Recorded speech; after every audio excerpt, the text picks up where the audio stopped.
কি হব ধুবুৰীৰ ৰাজীৱ ভৱনৰ ভৱিষ্যত চৰকাৰ হব বুলি ভাঙি পেলোৱা হল ধুবুৰীৰ ৰাজীৱ ভৱন নিৰ্মাণ কৰা হব নতুন অট্টালিকা ধনৰ অভাৱত বন্ধ হল নিৰ্মাণ কাৰ্য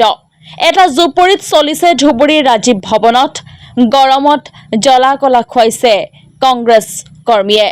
2025 চনৰ ডিসেম্বৰ মাহত কংগ্ৰেছৰ 60 বছৰীয়া কাৰ্যালয় ভাঙি নতুন অট্টালিকা নিৰ্মাণ কৰিবলৈ ভাঙি দিয়া হৈছিল পুৰণি কাৰ্যালয় এই নতুন অট্টালিকা নিৰ্মাণৰ বাবে ধুবুৰী ৰাজীৱ ভৱনত উপস্থিত হৈছিল এপিচিচিৰ সভাপতি গৌৰৱ গগৈ এআইচিচিৰ সাধাৰণ সম্পাদক জিতেন্দ্ৰ সিং ধুবুৰীৰ সাংসদ ৰকিবুল হুছেইন তেতিয়াৰ বিধায়ক বৰ্তমানৰ বিৰোধী দলপতি ৱাজেদ আলী চৌধুৰীকে ধৰি বহুগৰাকী বিধায়কৰ উপস্থিতিত ভূমি পূজন আৰু আধাৰশিলাৰ শুভাৰম্ভ কৰে কিন্তু প্ৰায় এবছৰে হবৰ হল কিন্তু এই পৰ্যন্ত এটাও খুঁটা নিৰ্মাণ কৰিবলৈ সক্ষম নহল কংগ্ৰেছে সাংসদ বিৰোধী দলপতি আৰু তিনিগৰাকী বিধায়ক থকাৰ পিছতো ধনৰ অভাৱত নিৰ্মাণ কাৰ্য বন্ধ হৈ আছে ধুবুৰী ৰাজীৱ ভৱন যাৰ বাবে প্ৰকট গৰমত জ্বলা-কলা খাবলগীয়া হৈছে কংগ্ৰেছ কৰ্মীসকলে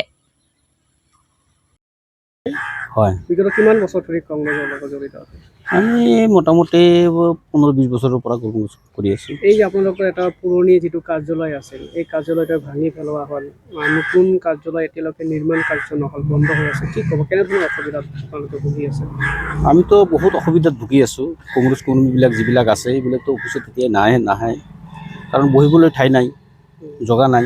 ইমান গৰমতে এটা জুপুৰি উঠাই ৰাখিছে এই জুপুৰিটো বহিব নোৱাৰো এইকাৰণে বাহিৰত বহিছো থাকি যাওঁ আপোনাৰ উত্তৰম কৰ্তৃপক্ষই কিবা জনাইছিল নেকি এই বিষয়ে আমি ক'ব নোৱাৰো মানে মই আপোনালোকৰ চেনেলৰ জৰিয়তে মোৰ মাননীয় সাংসদ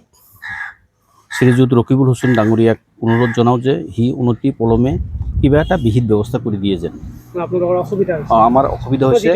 আৰু আমাৰ মানে এপিচিচিৰ সভাপতি মাননীয় গৌৰৱ গগৈ ডাঙৰীয়াকো অনুৰোধ জনাম সি যাতে উন্নতি পলমে কিবা এটা বিহিত ব্যৱস্থা কৰি দিয়ে যেন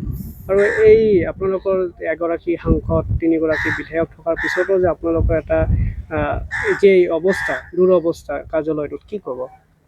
সেইটো আৰু কি ক'ম আৰু সেইটো দুৰ্ভাগ্য বুলি ক'ব লাগিব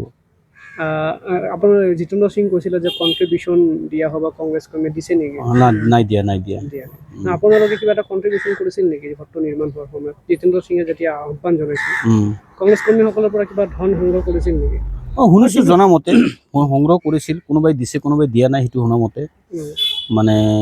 এতিয়া কি হৈছে না হৈছে এইটো ঊৰ্ধ্বতম কৰ্তৃপক্ষই ক'ব পাৰিব ধনৰ অভাৱত বন্ধ হৈছে নেকি হয় চাগে ধনৰ অভাৱতে কামটো বন্ধ হৈ আছে